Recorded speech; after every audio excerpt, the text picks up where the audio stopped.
मुझे बेड़ियों से जकड़ सकते हैं, यातना भी दे सकते हैं, यहाँ तक कि आप इस शरीर को खत्म भी कर सकते हैं, लेकिन आप कदापि मेरे विचारों को कैद नहीं कर सकते। यह शब्द थे उस व्यक्ति के जिन्हें हम आज भी हर रोज न जाने कितनी बार देखते होंगे, हमारे देश की राष्ट्रीय मुद्रा पर, हमारे रुपयों पर, हमारे इस हिंद भारत देश के राष्ट्रपिता श्री मोहनदास करमचंद गांधी। आज 30 जनवरी की ये तारीख हमारे और हमारे राष्ट्रपिता के लिए बहुत महत्वपूर्ण है। आज से ठीक 75 साल पहले 30 जनवरी सन 1948 को महात्मा का निधन नई दिल्ली के बिरला हाउस में हुआ, जहां नाथूराम गोडसे ने महात्मा को 3 गोलियां एक के बाद एक सीने पर दागी। महात्मा की हत्या पर भी बहुत सी विचारधाराओं के अलग अलग विचार थे। गांधी के जीवन काल में हुए सभी वाक्यों को अगर माने तो बहुत से वाक्य ऐसे रहे जिनके अक्सर वैचारिक मतभेद और धार्मिक भावनाओं को दिखाकर उन पर बहुत से कटाक्ष भी हुए, जिन कारणों से बहुत से लोग गांधी जी को गलत मानते हैं और बहुत से लोग आज भी उनके अहिंसावादी होने की सराहना करते हैं। पर जब बात आज़ादी की हो और उसमें होने वाले योगदान की हो, तो महात्मा का योगदान परिश्रम और देश की आज़ादी को चाहने वाले विचारों की बदौलत ही हम आज आज़ाद हैं। एक ऐसा व्यक्ति जिसके पास सब कुछ होते हुए भी वो सूट पैंट को त्याग खादी को ग्रहण करता है। एक ऐसा व्यक्ति जो चाहे तो किसी भी देश में रह सकता था, पर वो अपने जीवन को अपने देश की आज़ादी को समर्पित करता है। एक ऐसा व्यक्ति जो हर आराम पा सकता था, पर अपने देश के दुखों को समझने के लिए आश्रम में रहा। शायद इन्हीं बलिदानों की बदौलत वो आज हमारे देश के राष्ट्रीय पिता है, और हमें गर्व है ये देखते हुए कि एक ऐसी शख्सियत हमारी राष्ट्रपिता है। अगर कोई एक गाल पे थप्पड़ मारे तो दूसरा गाल उसके सामने कर दो, ना कि तुम उसको सामने से थप्पड़ मारो। आज के हालातों में अगर ये चीज सोचनी पड़े तो ऐसा लगता है कि ये सब बोलना तो बहुत आसान रहा होगा, पर शायद इन सब को कर पाना कहीं मुश्किल या नामुमकिन होगा। पर गांधी जी के साथ हुए एक ऐसे ही वाकयात के बाद, जब गांधी जी को बेइज्जत तो बहुत किया गया, पर उन्होंने अपना जवाब उसी वक्त विरोध कर नहीं दिया, बल्कि वह वहां से निकलकर अंग्रेजों को भारत से खदेड़ बाहर करने की सोच गांधी जी में लाए।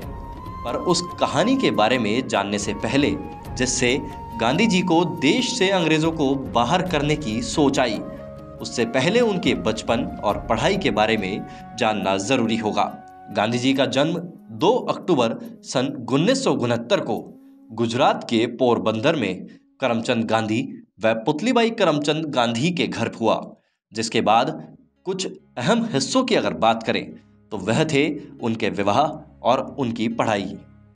मात्र 13 ही वर्ष की उम्र में सन 1882 में गांधी जी का विवाह कस्तूरबा गांधी से हुआ, जिसके बाद उनसे उन्हें 3 संतानें भी हुई। जिसके बाद वो सन 1888 में लॉ की पढ़ाई व बैरिस्टर बनने के लिए लंदन यूनिवर्सिटी में उन्होंने दाखिला लिया, एवं वहां से अपनी पढ़ाई पूरी करने के बाद सन 1893 से 1914 तक वह दक्षिण अफ्रीका में नागरिक अधिकारों के आंदोलनों में शामिल रहे और इन्हें नागरिक अधिकारों के लिए लड़ते रहे, जिस दौरान न्यायालय में भी गांधी को अपमान सहना पड़ा जब एक न्यायाधीश ने उनसे उनकी पगड़ी उतारने के लिए आदेश दिए, पर महात्मा ने उस बात से इनकार कर दिया और पगड़ी उतारने से इनकार कर दिया। इस भेदभाव को और इस बेइज्जती को तो गांधी फिर भी सहन कर गए, पर इसके अलावा हुआ वो भेदभाव जिसके कारण गांधी जी को दक्षिण अफ्रीका में नागरिक अधिकारों के लिए लड़ना पड़ा, और बाद में जिससे प्रेरित होते हुए गांधी जी ने अपने अहिंसा के विचारों पर रहते हुए अंग्रेजों को भारत से भगाने की ठान ली। वो वाकया था रेल के उस कोच का जिसका टिकट होते हुए भी सिर्फ हिंदुस्तानी व गोरा ना होने की वजह से उन्हें उस ट्रेन के उस कोच से धक्का मार कर उतार दिया गया। कि उस कोच में उन्हें बैठने का कोई अधिकार नहीं है। ये बात और अंग्रेजों का ये भेदभाव का बर्ताव गांधी जी को बिल्कुल भी पसंद नहीं आया और बाद में वह भारत में आने के बाद अंग्रेजों से आज़ादी के लिए बहुत से आंदोलनों में शामिल रहे। वह बहुत से आंदोलन उनके द्वारा चलाए गए, जिनमें से हम बात करेंगे उन 6 आंदोलनों पर जो मुख्यतः शामिल थे, जिनमें गांधी जी और जो एक बड़ा हिस्सा बन के सामने आए। जिसमें से पहला था चंपारण और खेड़ा, जो सन 1989 में चंपारण सत्याग्रह और खेड़ा सत्याग्रह में मिली।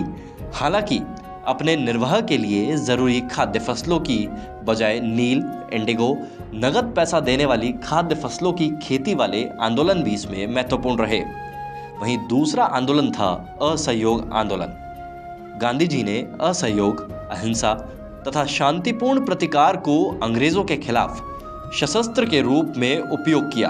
पंजाब में अंग्रेजी फौजों द्वारा भारतीयों पर जलियांवाला नरसंहार, जिसे अमृतसर नरसंहार के नाम से भी जाना जाता है, ने देश को भारी आघात पहुंचाया, जिससे जनता में क्रोध और हिंसा की ज्वाला भड़क उठी।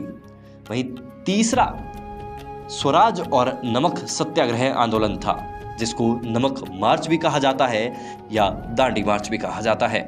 गांधी जी सक्रिय राजनीति से दूर रहे और सन 1920 की अधिकांश अवधि तक वे स्वराज पार्टी और इंडियन नेशनल कांग्रेस के बीच खाई को भरने में लगे रहे और इसके अतिरिक्त वे अस्पृश्यता, शराब, अज्ञानता और गरीबी के खिलाफ आंदोलन छेड़ते भी रहे।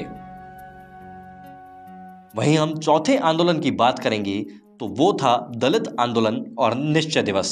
सन 1932 में दलित नेता और प्रकांड विद्वान डॉक्टर बाबा साहेब अम्बेडकर के चुनाव प्रचार के माध्यम से सरकार ने अछूतों को एक नए संविधान के अंतर्गत अलग निर्वाचन मंजूर कर दिया। वहीं 5वें आंदोलन की जब बात करते हैं तो द्वितीय विश्व युद्ध और भारत छोड़ो आंदोलन। वहीं जब हम अंतिम आंदोलन की बात करते हैं तो वो था स्वतंत्रता और भारत के विभाजन का समय। गांधी जी ने सन 1946 में कांग्रेस को ब्रिटिश कैबिनेट मिशन के प्रस्ताव को ठुकराने का परामर्श दिया, क्योंकि उसे मुस्लिम बहुलता वाले प्रांतों के लिए प्रस्तावित समूहीकरण के प्रति उनका गहन संदेह होना था। इसलिए गांधी जी ने प्रकरण को एक विभाजन के पूर्वाभ्यास के रूप में देखा।